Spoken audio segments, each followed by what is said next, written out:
C'est la fin, on se retrouve pour une nouvelle vidéo Lego Review. Aujourd'hui du Polybag Lego 30647, la caverne de Dripstone. J'ai oublié ce que c'est en français. De toute manière, vous avez le nom au début de la vidéo et à la fin. Dans la gamme Lego Minecraft. Donc un petit Polybag qui était disponible très récemment dans ce petit magazine Minecraft XXL encore trouvable. Il est sorti ce mois-ci, donc si vous le voulez, n'hésitez pas à aller dans votre presse. Il était aussi disponible, je l'ai dit dans la vidéo présentant ce magazine d'ailleurs, il était aussi disponible dans le programme Insiders. Vous pouvez dépenser 500 points et vous pouviez l'avoir. En tout cas, du coup, on va faire la review très rapidement de ce petit ensemble, en commençant par les mini-figurines. Ici vous avez la mini-figurine de Steve qui n'est pas du tout une figurine inédite étant donné qu'elle a paru dans beaucoup trop de sets que je ne citerai pas ici parce que la vidéo est censée durer moins de 10 minutes.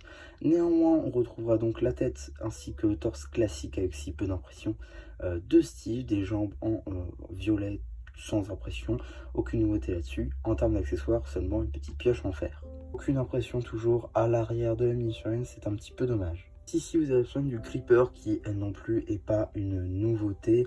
On l'a déjà beaucoup vu chez Lego et même sur la chaîne. C'est une chaîne assez redondante avec juste la tête qui revient à chaque fois. Sur le côté, sinon on essaie de changer un peu tous les 5 ans. Des fois on met des 1 par 2, des fois des 1 par 3. Juste ici on sera sur des 1 par 2. Donc voilà, rien de plus à dire sur la figurine. À part un moule de corps qui reste très sympathique même après toutes ces années. On aura aussi la présence d'un axolot jaune avec une magnifique plate 1 par 1 flame yellow tampographiée.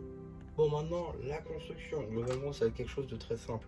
On a une sorte de mini bout d'une cave Minecraft.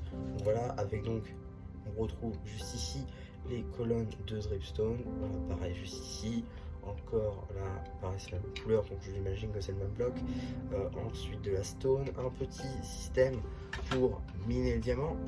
Voilà, avec donc justement un minerai de diamant. Voilà, rien de très compliqué là-dessus. Système de poussoir comme on peut le voir dans les canons AT&T dans le magazine.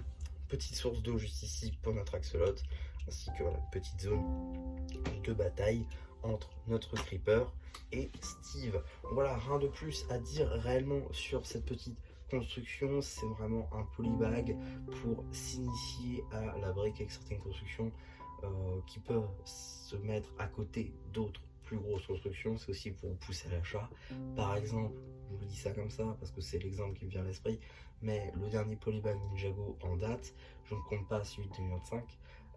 Du coup, sur le tournoi des sources avec la chaîne de Cole face à un guerrier loup, lui, il peut se raccrocher à l'énorme ville au tournoi ou encore à l'arène. Donc dans tous les cas, ça peut vous faire cracher entre 50 et 300 balles. Voilà, donc pour le coup, c'est assez bien pensé ce genre de produit. Ici, la force pardon, avec Minecraft, c'est justement que ça peut se coller à d'autres sets.